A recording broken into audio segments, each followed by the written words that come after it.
6 years of your life have vanished, as if erased by someone, leaving an absolute void in your memory.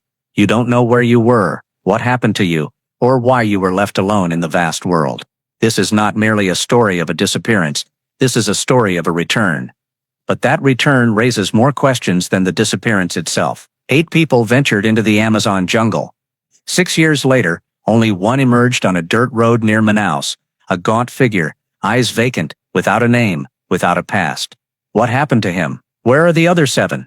This mystery is chilling to the bone, and the most terrifying thing of all is the silence. The silence of the deep forest and the silence of the sole survivor. Before diving into the story, don't forget to subscribe to the channel and hit the notification bell to stay updated with the latest stories. It all began in 2017. 8 young explorers, including volunteers, researchers, and adventure enthusiasts, shared a single goal to find Ciudad de Piedra, the legendary stone city buried somewhere in the Alto Solimones region. A wild, treacherous, and almost untouched place. This was a labyrinth of ancient trees, vines, rivers, and swamps, completely cut off from the outside world. For them, it was the challenge of a lifetime. The expedition was led by Daniel Reeves, a seasoned former U.S. Marine handling logistics and safety. With him were Sofia Mendes, a Brazilian doctor, meticulously preparing everything from anti-venom to malaria medication. Lucas Hart, an archaeologist obsessed with mysteries. Naomi Brooks, an investigative journalist, Miguel Duarte. A local guide, Alicia Park, a nature photographer.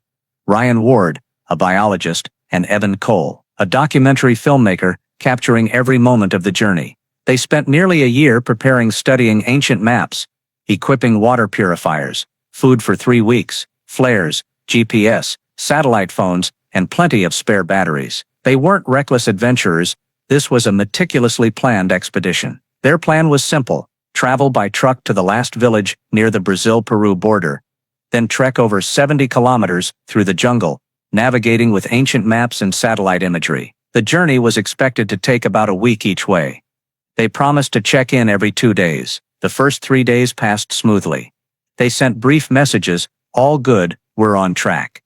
The forest is surreal. Accompanying these were a few photos, radiant, sweat-drenched faces standing out against the green wall of leaves and vines.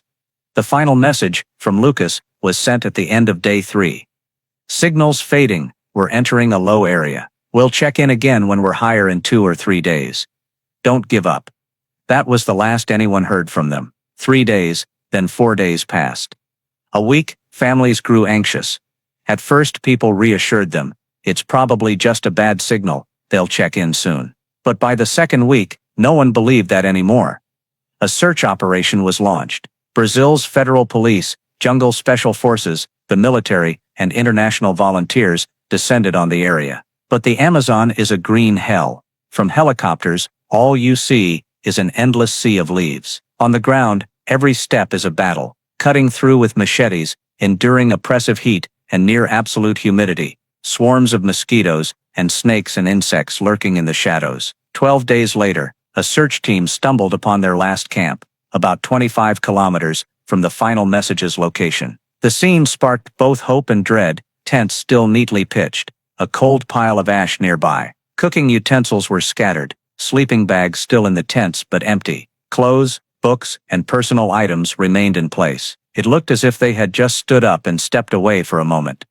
But the strangest thing wasn't what was left behind, but what had completely vanished. The search team stood frozen in the eerie stillness of the camp, the humid jungle breeze carrying the scent of decaying earth, and in that moment, everyone felt something deeply wrong lurking nearby. 6 years ago, when it all began, the story of these 8 explorers was entirely different.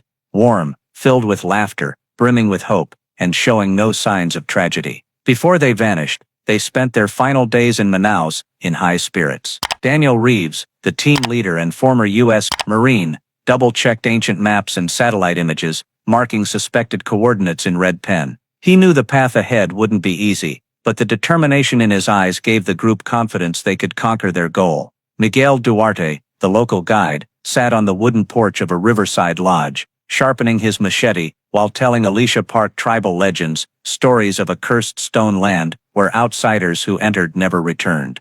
Alicia smiled, but her camera lens captured every moment, as if to preserve every detail before stepping into the unknown.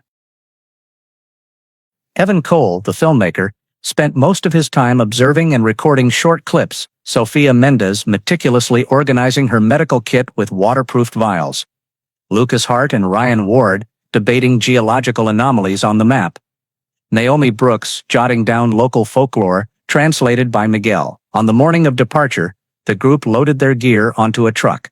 Dried food, water purifiers, GPS, drones, satellite phones, ropes, waterproof tarps. They left Manaus, driving for hours on red dirt roads, the forest growing thicker on both sides, sunlight filtering sparsely through the canopy. When they reached Santa Helena, the last village before the pristine jungle, the village chief, a gaunt old man with deep eyes, warned them that some places in the forest should not be sought. Daniel nodded, thanked him, and assured him they were well prepared. On the first day in the jungle, everything went as planned. The group's energy remained high. Evan filmed Ryan introducing a rare plant by a stream, Naomi chatting with Miguel about signs of local hunters' trails. At night, they set up camp by a small river branch, lighting a fire to cook rice and fish Miguel had caught. Laughter and stories of Ciudad de Piedra, its giant stone statues, and buried treasures, mingled with the sounds of insects and flowing water. On the second day, the forest grew denser, the canopy blocking out the sky, dimming the daylight. Humidity seeped into everything, from clothes to backpacks. Mosquitoes and insects multiplied, forcing Sophia to distribute malaria pills early. Lucas constantly took notes, comparing the terrain to ancient maps. That afternoon, crossing a narrow rock crevice, they spent nearly an hour passing bags and equipment to the other side. That night, the GPS signal began to weaken. Lucas noted in his journal that satellite communication might be disrupted. On the third day, the terrain dipped into a low area, nearly cutting off the signal entirely. Lucas's final message, logged at 5 p.m., read, "Signal very weak. We're in a low area. We'll check in when we're higher in 2-3 days. Don't give up." From that moment, there was no further sign they still existed. Later, based on scant traces, investigators believed they continued moving in an orderly manner for another 20-25 kilometers before vanishing. A few cut ropes, flattened grass at an old campsite, some discarded tin cans, and then everything abruptly stopped. No blood, no signs of a struggle, no cries for help. When their final camp was found, the scene stunned everyone, tents neatly pitched, a cold fire pit, plates and cups intact. But most survival essentials, GPS, satellite phones, food supplies, personal backpacks, had vanished with them. This sparked countless theories. Some believed they got lost, but Daniel was too experienced for basic mistakes. Others suspected they were captured by smugglers or armed groups, but there were no signs of conflict, and holding 8 foreigners would only cause trouble. Some theorized about wild animals, but no jaguar or giant anaconda could eliminate an entire group without a trace. The search continued for another month, with helicopters scouring the skies, and rescue teams and international volunteers combing every meter of ground. No new clues emerged. The Amazon had swallowed them without a trace. When the operation officially ended, the 8 explorers were declared missing and gradually presumed dead. Their families held memorials, their hopeful faces in pre-trip photos becoming a silent pain. Years passed, the story fading into the shadows of memory, lingering only in old articles and rare discussions. Until one day, 6 years later, one of them walked out of the jungle, alive, but no longer himself. Evan Cole's return, after 6 years, when all hope seemed lost, sent shockwaves through the media and investigators. But to understand that shock, one must return to the moment when contact with the expedition was lost, the starting point of an unprecedented chain of mysteries. After Lucas's final message, at the end of day 3, the base received faint signals from their tracking devices, but not enough to pinpoint a location. That night in Manaus, the Coordination Center's staff still believed it was a temporary signal loss. In Amazon expeditions, this wasn't uncommon, but by the 4th and 5th days, with the screen still blank, unease began to grow. By day 7, Daniel Reeves and the group should have reached higher ground where satellite signals could be picked up. No messages, no tracking signals, no trace. Families in the U.S. and Brazil began frantically calling authorities. Brazil's federal police took over, and within a day, a jungle reconnaissance team was deployed. Meanwhile, in Santa Helena, villagers who had seen the group depart recounted how they vanished into the thick green forest within hours, never to return. The initial search began from the village, with 2 teams pushing deep into the jungle along the route Miguel Duarte had planned. Helicopters were also deployed, circling rare clearings in the canopy. But from above, the Amazon was just an endless green sea, with trees tens of meters tall, hiding everything below. On day 10 since losing contact, a ground search team found a temporary stopover, evidence the group was still on track early on. A few bits of trash, machete marks on trees, cold ashes from an old fire. Everything was orderly, as if they had left hours ago. But weathered traces showed they were at least a week old. Hope flared briefly before fading, as no further signs appeared. The forest ahead grew denser and more dangerous, with waist-deep swamps, gnarled roots, and rotting logs teeming with venomous insects. Rescue teams had to cut through every meter, wary of snakes and jaguars. No shouts, no dropped items. The forest silence wasn't peaceful.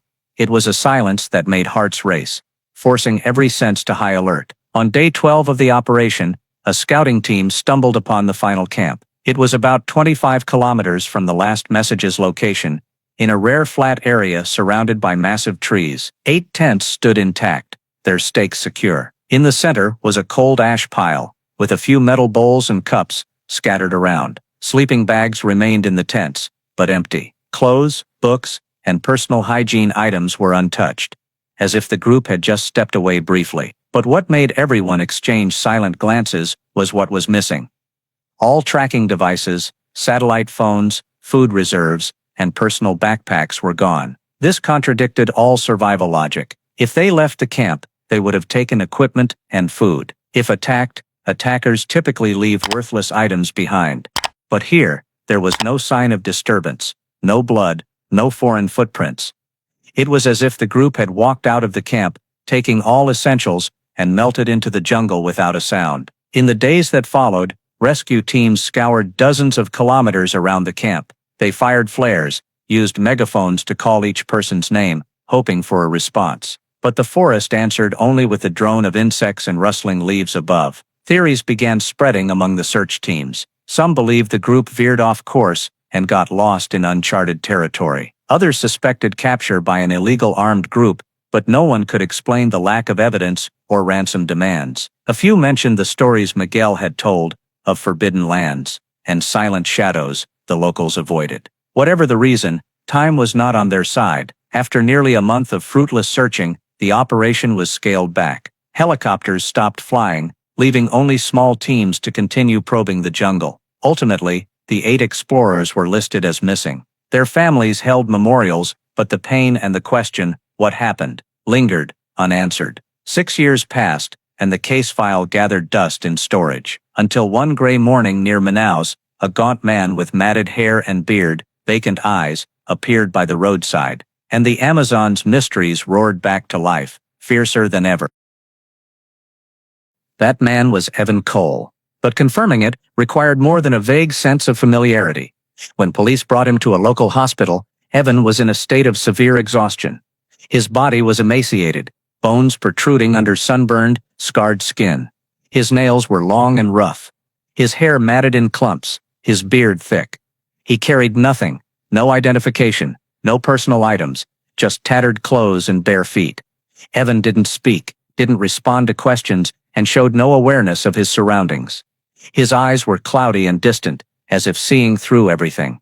At first, doctors thought he was a homeless person or a wandering mental patient. He was moved to intensive care, given IV fluids, and treated for surface wounds. The story might have ended there if not for a young resident doctor, Gabriela Santos, who happened to read an old online article about the 2017 expedition's disappearance. Looking past Evan's matted beard and dirt, she sensed a resemblance to the filmmaker in a news photo. Gabriela dug into online archives, finding clearer photos of Evan from before. Comparing facial features, she was nearly certain it was him. Immediately, a DNA sample was taken from Evan and sent to a U.S. lab. Weeks later, the results confirmed her suspicion. A perfect match.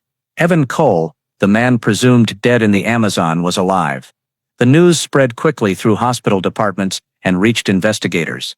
But the joy was fleeting, as while Evan's body had returned, his mind seemed left behind in the deep jungle. Psychologists diagnosed him with severe dissociative amnesia. Evan didn't know who he was, didn't recognize family or friends, and didn't even seem aware of his reflection. He didn't understand any language, not even English, and only made guttural halting sounds, sometimes resembling bird calls or nocturnal geckos. Medical exams revealed old and new scars on his body, mostly from blunt objects, like being struck with sticks or vine-made whips. His wrists and ankles bore circular marks, signs of being bound or restrained for long periods. His joints were worn, like those of an elderly person, from years of moving through harsh terrain or heavy labor. His digestive system and tests showed he had survived on a meager diet of wild plants and raw meat for years. There were no traces of industrial food, medicine, or household chemicals. Evan had been completely cut off from civilization during his absence. But what haunted the medical team most wasn't his physical state. It was his reflexes and habits. Evan feared both enclosed spaces and open skies. He barely slept at night, only dozing in short 15 to 20-minute bursts, often in a corner clutching his knees. Any unfamiliar sound, a creaking door, a dropped object, made him flinch and cower, his eyes flashing with primal panic. Yet the city's noises, cars, sirens, seemed to have no effect, as if he'd forgotten how to react to them. His eating habits were also strange. At first, he refused hospital food. Nurses had to leave trays and walk away. Only when unwatched would Evan quickly stuff food in his mouth, hiding leftovers under the mattress, behind radiators, or in drawers. It was the instinct of someone who had endured long periods of hunger, never knowing when the next meal would come. Psychologists tried various methods to trigger memories, talking, showing photos, playing music, even placing him in a simulated forest environment, but all failed. Then, during an art therapy session, Evan picked up a charcoal pencil and began scribbling. At first, it was chaotic lines, but over days, a recurring image emerged, a river splitting into two branches, a mountain with a slanted peak, and a cluster of dots resembling trees or rocks. In the center, always a bold X. When investigators saw the drawing, they immediately thought to compare it with satellite imagery of the Amazon. After weeks of analyzing rivers and mountains, they found a matching terrain deep in a valley, surrounded by cliffs, nearly inaccessible, except through a narrow, rock and vine-filled gap. This area had been marked impenetrable during the initial search, and overlooked. That Evan drew it, despite his empty memory, became the only and most valuable clue. Yet the biggest question remained unanswered. What did the X mark? Was it where the group was held, or where the others were buried? Investigators decided to organize a new mission, no longer a rescue but an armed investigation with full resources. All that evidence, the scribbled map with the X, the panicked reaction to the sound of a rare bird, and the pollen grains and endemic plant spores found in Evan's hair and clothes, pointed to the same coordinates. Yet even with these clues, the investigation hit a deadlock. The valley lay deep in an unexplored jungle region, far from any river or trail, surrounded by sheer cliffs and a labyrinthine forest. Reaching it required a months-long operation, mobilizing significant resources and funding, something authorities were hesitant to approve. Meanwhile, Evan's health remained precarious. Though his physical condition gradually improved, his mind lingered in a place no one could reach. Dr. Gabriella and the therapy team persisted. But whenever the forest or an Amazon map was mentioned, his reaction was the same: rapid breathing, sweating, eyes filled with fear. Then curling up like a cornered animal. No words, no memories could breach that invisible wall. Evan's silence eventually quieted the press. Initially, the sole survivor story dominated headlines and social media. But without new developments, the sensational headlines were replaced by other news, and Evan Cole's name faded back into the public's dim memory. For the families of the other 7, it was a double pain. They faced the possibility that their loved ones were dead while enduring an agonizing wait for answers. Some relatives visited the hospital, bringing photos and mementos, hoping to spark a flicker of memory. But Evan only stared blankly, showing no emotion, no recognition. Those visits often ended in tears or helpless anger. In closed-door meetings, Brazilian federal investigators, alongside representatives from the US, UK, and Colombia, debated fiercely. One side argued for an immediate mission to the valley, risks be damned, as each day eroded potential evidence. The other cautioned that the area was too dangerous, and relying on a drawing from a man with amnesia was too reckless. While awaiting a decision, everything seemed frozen. Evan remained in a secure care facility, monitored 24/7. He rarely left his room, and when he did, his eyes were fixed on the ground or distant greenery through a window. Sometimes, in the dead of night, nurses heard faint click, click sounds from his room. Guttural rhythmic noises, hauntingly repetitive, like signals only he understood. Then one day, as investigators left the hospital after another failed interview, Gabriella lingered by his door. She saw Evan sitting before a blank sheet, no longer drawing maps but scratching diagonal lines in horizontal rows. On closer inspection, they resembled tally marks, 5 lines per cluster. Gabriella counted hundreds of marks on the paper, then glanced at the wall behind his bed. There, faintly under fresh paint, were countless similar scratch tallies. She didn't know if they represented his time in the valley or something else, but clearly, Evan carried a locked story within him. The scratch tallies on paper and faint marks on the wall haunted Gabriella for days. She reported them to the investigation team, but their meaning remained undeciphered. Meanwhile, a final decision was made. A mission to the valley would proceed, despite the risks, with coordination between Brazilian special forces, a U.S. federal investigation team, and survival experts. To boost success, they proposed a bold plan: bring Evan to a field base near the valley, not to participate directly, but to observe his reactions to the environment. They hoped proximity to the area might trigger buried memories. Gabriella fiercely opposed this, arguing it was like forcing an unhealed psychological wound to bleed again. But investigators countered that time was running out. The Amazon rainy season was weeks away. Reluctantly, she agreed, on the condition that Evan receive constant medical care and could withdraw at any time.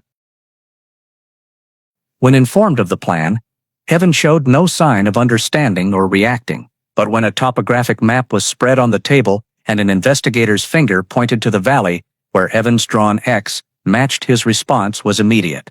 His breathing quickened. He recoiled, eyes wide, pupils shrinking like a panicked animal's.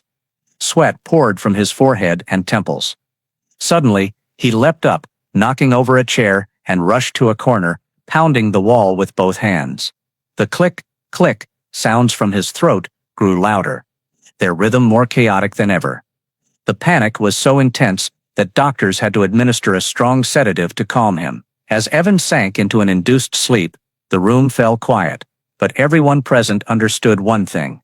He didn't remember consciously, but his body knew every detail of that place and the fear lurking deeper than any memory. An investigator whispered, "He hasn't forgotten. He just can't bear to remember." In the following days, preparations for the mission accelerated.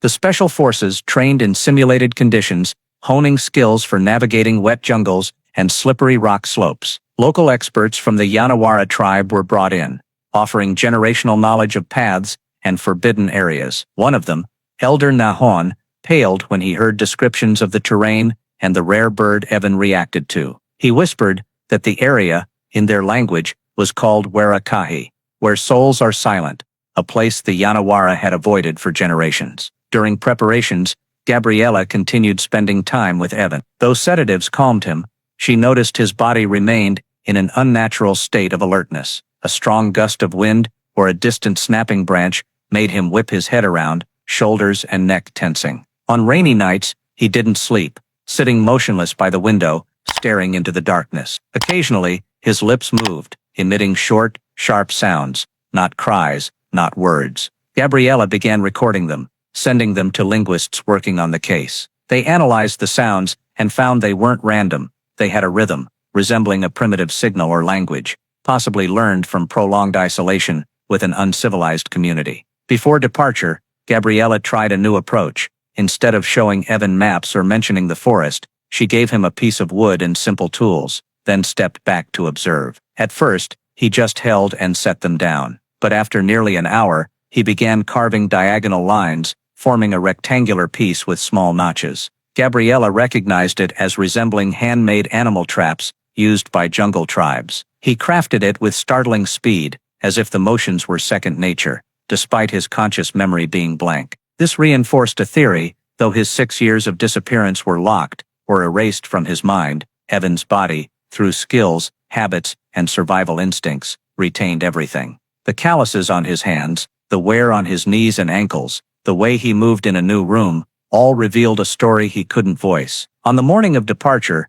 helicopters flew the team to a temporary landing zone 30 kilometers from the valley's encircling mountains. Evan stayed at the field base, a few hours' trek from the danger zone, under Gabriella's and 2 security officers' watch. The special forces, equipped with maps, tracking devices, weapons, and multi-day supplies, headed straight for the narrow mountain pass, the only entry. As the helicopter's sound faded, Evan sat still on a folding chair, eyes unfocused. But when a bird from the deep jungle called, the same species used to test his reactions, everything changed. He froze, hands clenching into fists, chest heaving. Then, without warning, he began mimicking the bird's call, interwoven with short click sounds. Gabriella realized this wasn't unconscious. It was the reflex of someone who had lived there, heard, and responded to those sounds thousands of times.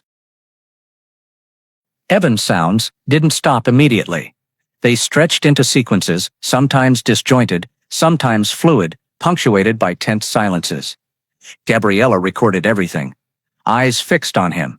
She saw his lips move in a distinct rhythm, as if counting or repeating something ingrained in his subconscious. When the sound ceased, Evan slumped, sweat soaking his temples, breathing ragged. But minutes later, he picked up a dry stick and began scratching lines into the dirt. Gabriella approached and recognized the familiar image: a curving river splitting into 2 branches, a clearing like a valley, and small dots around it. In the center, as always, was a bold X.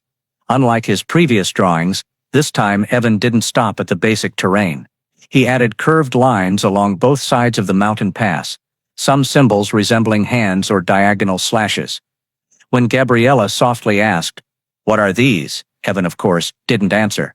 But his eyes briefly flickered with an unconscious reflex before sinking back into emptiness. Gabriella sent the sketch via secure channel to the special forces deep in the jungle. The team's commander, Lieutenant Colonel Ramirez, received it and compared it to topographic maps. The curved lines matched towering cliffs surrounding the valley. The hand-like symbols, Ramirez speculated, they could mark traps or signs of past inhabitants. Most crucially, the X in this drawing wasn't centered in the valley as before, but shifted south, near a sheer cliff. The team adjusted their route, closing in on the new coordinates. Within 2 kilometers, they encountered anomalies: neatly cut branches, narrow paths barely wide enough for one person, and strange carvings on trees, overlapping diagonal lines, eerily similar to Evan's unconscious sketches. At the field base, Gabriella watched Evan's every subtle change as she relayed that the team was nearing the marked point. He said nothing, but his hand twitched slightly, as if wanting to draw more without materials. She handed him a cardboard sheet and a marker. Evan dove in, his strokes now swift and sharp. Beyond the X, he added a triangle and squiggly lines branching from it. When Gabriella rotated the cardboard to align north-south and sent the image to Ramirez, he recognized the triangle as matching a shallow cave opening, concealed by dense vines on satellite imagery. As the team neared, the surroundings grew uncanny. The jungle's sounds faded, leaving only faint wind brushing the leaves. A soldier whispered over the radio, "It feels like we've stepped somewhere that doesn't want us here." Ramirez signaled the team to stay spaced out, checking each step. At the base, when images of the vine-covered rock crevice arrived, Evan suddenly froze. His eyes widened, pupils trembling slightly. Gabriella called his name, no response. Then, slowly, he touched his sternum, as if feeling an invisible wound. Psychologists later explained this reaction showed his body recalling a sensation from that place, perhaps pain or extreme panic, even if his mind couldn't reconstruct details. For Evan, the map wasn't a product of logical thought, it was his body's memory resurfacing, where every cell and muscle held data from 6 years ago. As the team closed in on the crevice, their handheld devices' signals began to falter. Ramirez split the team, one group pressed toward the suspected site, the other set up a temporary camp to secure an exit route. Meanwhile, Evan abruptly stood at the base, striding toward the tent's edge, as if to leave.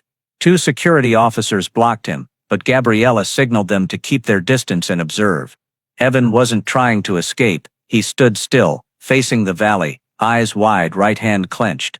Over the radio, Ramirez's voice came softly, "We've found signs of activity, old fire ash, animal bones, and a faded green nylon fragment, likely from a backpack." Gabriella knew instantly it matched the specialized backpacks the 2017 group carried. Evan trembled slightly, but didn't look away. Finding the faded nylon fragment and signs of activity not only confirmed the 8 explorers had been there, but thickened the air at the field command. Ramirez gathered all special forces, ethnologists, survival experts, and medics around a map on a folding table. He pointed to the crevice where the fabric was found. "From here on, it's uncharted territory for us. If Evan's map is correct, there's a sealed valley beyond with only one way in. That means, if someone or something is inside, this is our only way out." His words weren't meant to intimidate, but they underscored the danger. Gabriella stood at the tent's corner, still watching Evan. He remained frozen, eyes locked on the valley, as if drawn to it. She knew that, though he couldn't speak, his body was registering the team's movements, perhaps sensing more acutely than those on the front line. Ramirez assigned tasks. The lead scouting group, 4 special forces with chest-mounted cameras, jungle knives, rifles with thermal scopes, and short-range motion sensors, would go first. The middle support group would carry supplies, field tents, water purifiers, rations, medical kits. The rear group would maintain communications and secure the retreat.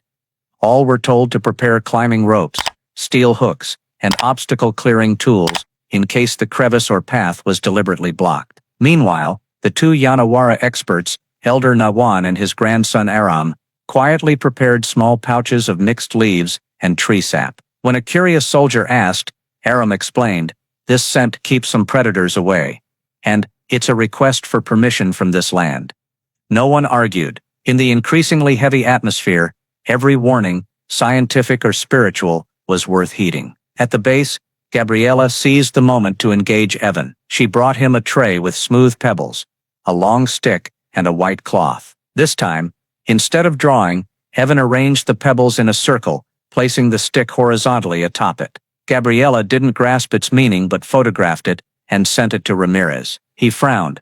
"We just found a similar structure right inside the crevice, except that circle is made of animal bones." The information silenced some soldiers.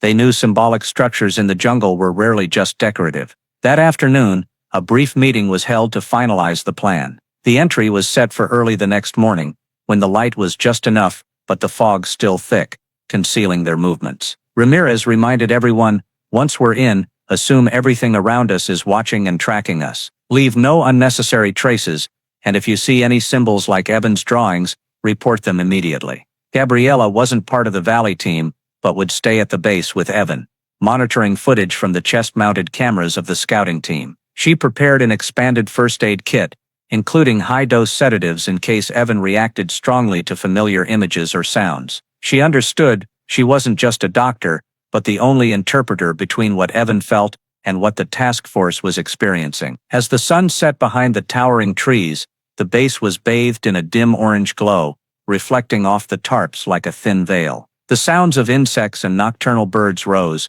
creating a dense auditory backdrop. Evan didn't sleep. He sat by the tent's entrance, eyes fixed on the darkness where the valley hid. Gabriella noticed his hand twitching slightly, fingers flexing in a repetitive rhythm. She didn't know if it was a signal, muscle memory, or a habit formed from years of survival. But she was certain of one thing: tomorrow, when the task force entered where souls are silent, Evan's reactions would be the most valuable clue, and possibly the only key to unlocking the mystery sealed for 6 years. The next morning, thick fog blanketed the Amazon, creating a misty white veil that slowed and shrouded every movement. The night's insect hum had faded, giving way to sporadic early bird calls and the faint rustle of leaves in a gentle breeze. Ramirez stood before the task force, his stern gaze sweeping over each member. "We're going in now," he said curtly, voice low and firm. "Remember what I said last night: observe, record, but don't touch anything unless absolutely necessary, and always stay in contact." The scouting team led, moving toward the rock crevice step by step. The entrance was so narrow that two couldn't walk side by side, forcing the team into single file. Giant vines hung like natural chains, draping across the path, clinging to wet, moss-covered rocks. The air was thick with the smell of damp earth and rotting leaves, mixed with the pungent scent of tree sap, making everyone feel as if they were stepping into a place untouched by human feet. At the base, Gabriella sat before a computer screen, eyes glued to the footage from the lead team's chest cameras. Evan sat beside her, still with his usual mute demeanor, but his gaze didn't leave the screen. Just minutes after the team passed through the crevice, he tilted his head slightly, as if hearing a sound others couldn't detect. Gabriella noted the moment immediately. Inside the crevice, light dimmed sharply. The jungle's noise faded, leaving an unnatural stillness. One soldier whispered over the radio. No sounds anymore, not even insects. Ramirez signaled everyone to stop and scan the surroundings.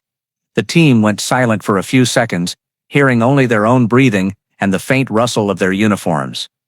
As they pressed on, the space opened before them. The valley lay nestled between towering cliffs, blocking most sunlight. The trees here were different.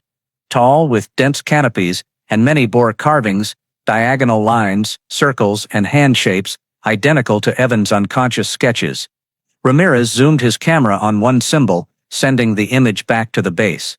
Evan immediately leaned closer to the screen, pupils widening, then abruptly touched his chest, just as he had the night before. The deeper they went, the more anomalies the team noticed. Hanging traps made of dried vines, pits with sharpened stakes, cleverly concealed by rotting leaves, and wooden arches set close to the ground. These weren't arranged for typical hunting, but seemed designed to block or direct intruders' movements. Ramirez signaled the team to fan out, inspecting and documenting each structure's location and condition. Gabriella, still at the base, noticed that each time the screen showed one of these traps, Evan emitted a short click sound, repeated 3 times in a steady rhythm. She jotted this down, suspecting it might be an auditory signal for danger, a warning he'd used during his years of captivity here. By nearly noon, the team stumbled upon a clearing among the trees, where the ground dipped and held traces of an old fire pit. The ash was long cold, but mixed within were small bone fragments, charred black, indistinguishable as animal or human. Nearby, a rotting log bore overlapping carved symbols, resembling a lost language's script. Ramirez ordered the site, left untouched, photographed, and ash samples collected for later analysis. Evan, seeing the fire pit on the screen, shuddered, his eyes briefly seeming to recognize something before sinking back into their usual vacant stare. Gabriella felt a strong urge. She needed to record his every reaction, as they might be the only key to decoding this place. The team pressed deeper, and after over 4 hours since entering the crevice, they reached the X on Evan's map. Before them stood a sheer cliff, its base covered by a thick curtain of vines. A cold draft wafted from behind, carrying the musty smell of long damp earth. Ramirez approached, cutting away vines with his jungle knife. Behind the dense foliage, a narrow cave entrance appeared. The air shifted instantly. An indescribable feeling washed over them, as if someone were watching from the darkness. A young soldier whispered, It feels like walking into something's mouth." Ramirez didn't respond, only signaling to ready flashlights and weapons. They would enter, but every sense was taut as a bowstring. At the base, Gabriella saw Evan's hand grip the chair's armrest, knuckles whitening. She knew they'd reached a critical point, and when the first images from inside the cave streamed back, that heavy atmosphere seemed to flood the field base. No one knew what lay ahead, but all understood they had officially stepped into forbidden territory, a place that for 6 years had swallowed 7 people and returned only 1 survivor. Stepping through the cave's thick darkness, the team realized it wasn't as deep as they'd thought. After a few dozen meters, dim light appeared ahead, then a clearing opened up. The team halted. Before them was a wide space, the valley's floor flatter, and in its center, like a scar of time, was a cluster of makeshift shelters made of branches, bamboo, palm leaves, and cracked clay. The leaf roofs sagged, covered in moss and vines, but still held enough shape to show they'd once been inhabited. Ramirez signaled to spread out. 2 soldiers approached the largest shelter, while others scanned the surroundings. From the chest cameras, Gabriella at the base saw every detail: a wooden bowl lying before the entrance, crusted with white tree sap, an animal bone by the wall's base, and at the doorway, a rope woven from plant fibers, nearly disintegrating when touched. Evan sat before the screen, eyes blinking faster, but his face remained blank. Inside the largest shelter, a moldy stench hit, mixed with the smell of something once smoked. In a corner, a rickety rack held scraps of fabric, dark green, faded, and tattered. Ramirez recognized it instantly. The material matched the specialized backpacks the 2017 group carried. He touched it lightly, and the fabric crumbled into dusty threads. A few steps away, on the dirt floor, lay a bent stainless steel spoon, its handle faintly etched with a mark, confirming it belonged to one of the missing. Another shelter held more items. In the center was a bamboo frame for hanging and drying, with dried vines clinging as if once used to bind something tightly. In a corner, the team found a white plastic lid, the kind used for the group's ration containers. It was intact, only yellowed by time. Ramirez ordered photos and collection as evidence. Gabriella watched with intense focus. She noticed that each time the footage paused on a familiar item, especially the lid or backpack fabric, Evan tilted his head slightly, as if hearing someone speak in his mind. These reactions were subtle but consistent, and she knew they weren't random. The smaller shelters showed signs of long abandonment, collapsed roofs, rotted floors, and overgrown weeds. But what unsettled everyone was a circular clearing in the village's center, with a large, long-cold ash pit at its heart. This ash wasn't like typical cooking fire ash, it mixed with small bone fragments, many charred black, indistinguishable as animal or human. A survival expert whispered over the radio, "This pit, it's not for cooking, it might be for burning bodies." The mood sank. Ramirez signaled to continue the sweep. At the village's edge, near a cliff base, were signs of disturbed earth arranged into small mounds, edged with pebbles. 4 mounds, spaced evenly in an arc. Each was neatly arranged, not hastily dug. The team quickly identified them as crude graves. A soldier cautiously brushed the surface of the first mound, revealing fragmented white bones. Nearby was a brass compass, its leather strap rotted, but the needle intact. Ramirez recognized it as the one William Bill Harper, the group's leader in the records, always carried. The second grave held bones and a crescent-shaped silver bracelet, matching Sophia Miller's family description. The other 2 graves also contained identifiable belongings of other members. Silence fell. No one spoke, but all understood. They'd found at least part of the answer. 4 of the 8 missing were dead here, and someone had buried them. At the base, Gabriella watched Evan. As the graves appeared on screen, his chest heaved harder, hands twitching slightly.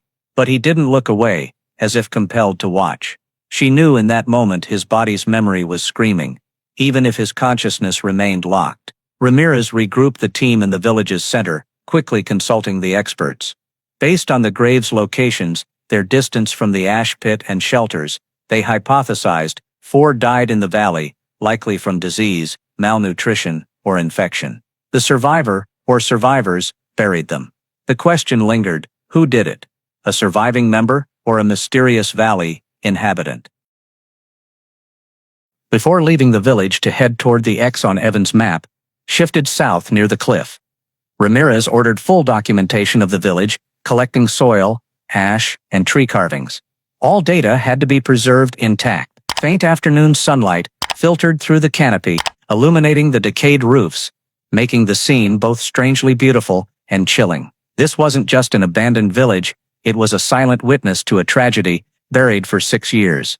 Now slowly revealing the horrific memories only Evan had carried from the darkness. Leaving the abandoned village, the team moved south, where Evan's X was marked a few hundred meters away, near the sheer cliff. The path quickly grew treacherous. Thick rotting leaves made steps slippery, vines and dry branches snagged gear, forcing them to cut through. The air here was heavier, not just from the unnatural stillness, but from a sense that even the forest wanted to conceal this place. Within a few dozen meters of the target, a soldier spotted tree carvings, identical to those in the village, circles within triangles, overlapping diagonal lines. Ramirez signaled to photograph and mark the coordinates. The carvings grew denser as they neared the cliff, as if this was a significant area for whoever made them. Finally, they reached a towering stone wall, its surface unnaturally smooth. At head height, parallel scratches ran horizontally, extending rightward. A survival expert crouched, pointing to a small gap between two boulders.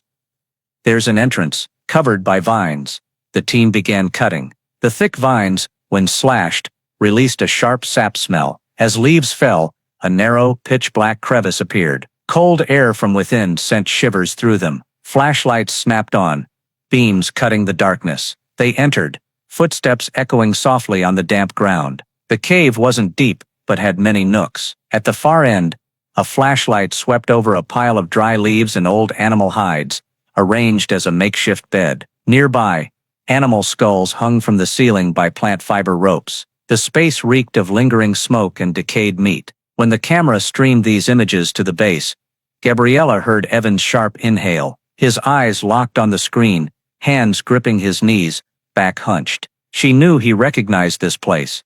It might have been where he lived for years. Ramirez probed deeper, checking every corner. On a wall near the bed, countless overlapping carvings, hand shapes, hook-like marks, and symbols unknown to any language they recognized. A soldier whispered, "Someone was here a long time, long enough to make this home." Then they saw him. In a dark corner, a figure sat curled up, arms around knees, hair and beard, white and tangled like a nest of grass. The flashlight beam on his face didn't make him blink.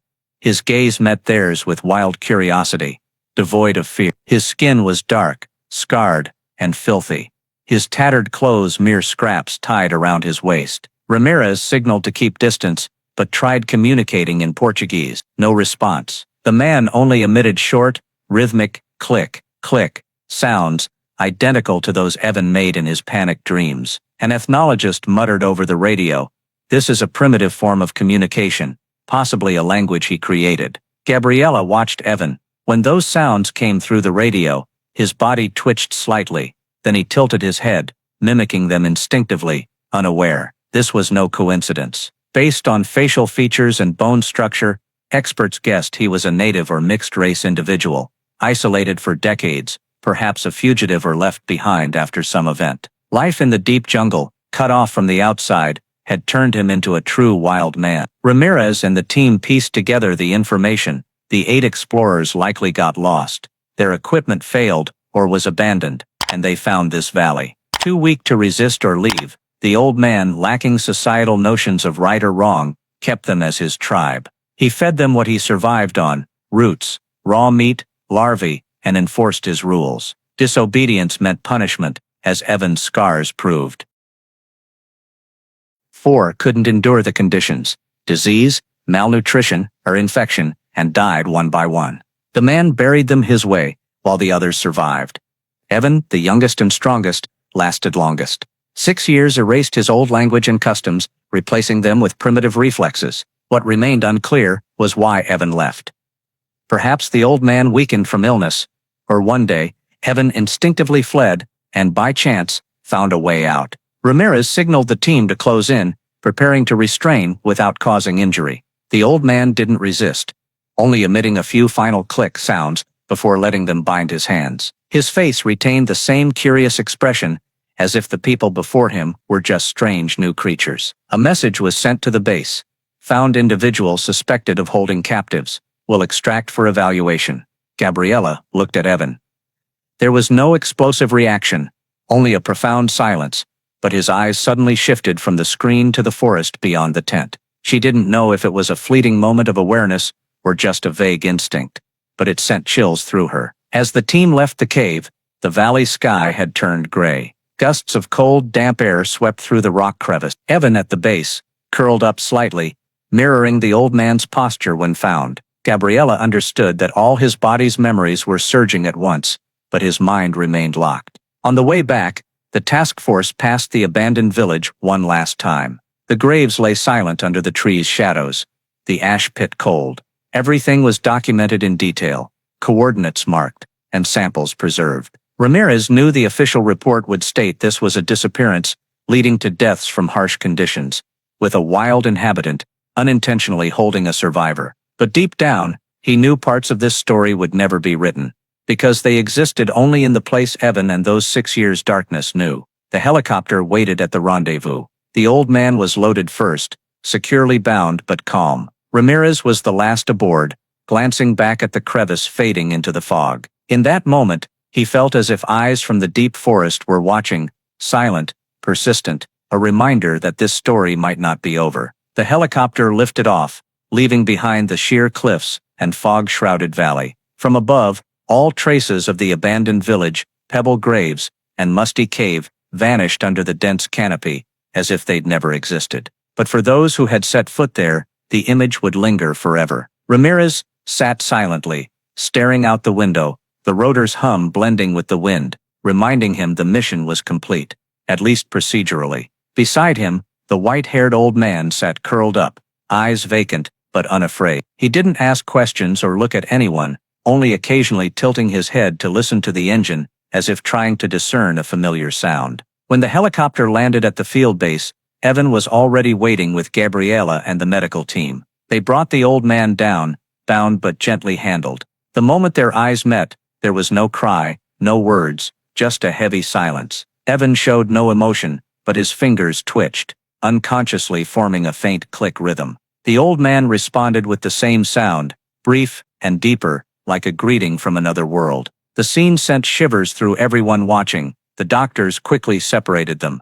The old man was taken to a special isolation unit, while Evan returned to his treatment room. That night, Gabriella didn't leave the monitoring room. On the camera feed, she saw Evan sitting in the dark, not sleeping, barely moving, occasionally lifting his head, as if listening to a distant sound. In the isolation unit, the old man sat curled up, sporadically emitting faint click sounds. The recording system captured everything. The following days were a prolonged series of medical, psychological, and forensic evaluations. The old man was confirmed as an Amazon native, possibly from a hunter or refugee group decades ago. No identification records, no matching fingerprints in any database. His language ability was gone, replaced by a simple sound system he maintained. Final conclusion: his mind was completely broken by years of isolation, rendering him legally unaccountable. The 4 sets of remains from the graves were sent to the U.S., returned to families with a few surviving personal items. The memorials were quiet, without press or cameras. But for those involved in the search, it was the heaviest moment, knowing the full truth would never be fully disclosed. For Evan, though his body was safe, his mind remained trapped between 2 worlds. Language therapy, memory treatments, and neurological stimulation yielded no clear results. He still didn't speak, didn't recognize himself in photos, and only reacted to his surroundings when hearing the distinctive click sound or certain jungle bird calls. Gabriella understood this wasn't just about memory recovery, it was about reshaping his identity. 6 years of living as a wild creature had erased the human foundation within him. One afternoon, Gabriella visited Evan's room with a photo printed from footage of the task force leaving the valley. She placed it on the table without a word. Evan stared at the misty green jungle in the image, then slowly touched it. His eyes didn't light up, but his lips moved slightly, as if trying to form a sound. Finally, just one click sounded. Gabriella didn't know if it was a memory, a farewell, or merely a reflex. Weeks later, the old man was transferred to a long-term psychiatric facility in Manaus. Evan remained in a specialized care institute in the U.S. They never met again, but sometimes, on rainy nights, Gabriella thought of their gaze at the field airstrip, 2 souls trapped in the same invisible prison, one accustomed to the darkness, the other thrown into it, and never finding a way out. The official report was submitted to superiors, brief and cold: cause of death for 4 individuals, harsh conditions and malnutrition. 1 individual survived prolonged isolation. No criminal elements per legal standards. But those who had set foot in the valley knew these lines were a veneer for a truth beyond human language. The following rainy season, an independent research team flew over the valley. Their satellite images showed slight changes: roofs fully collapsed, weeds overgrown, but the tree carvings and narrow trails through the brush remained. The valley wasn't dead. Gabriella saw those images on her computer screen, and a fleeting thought chilled her.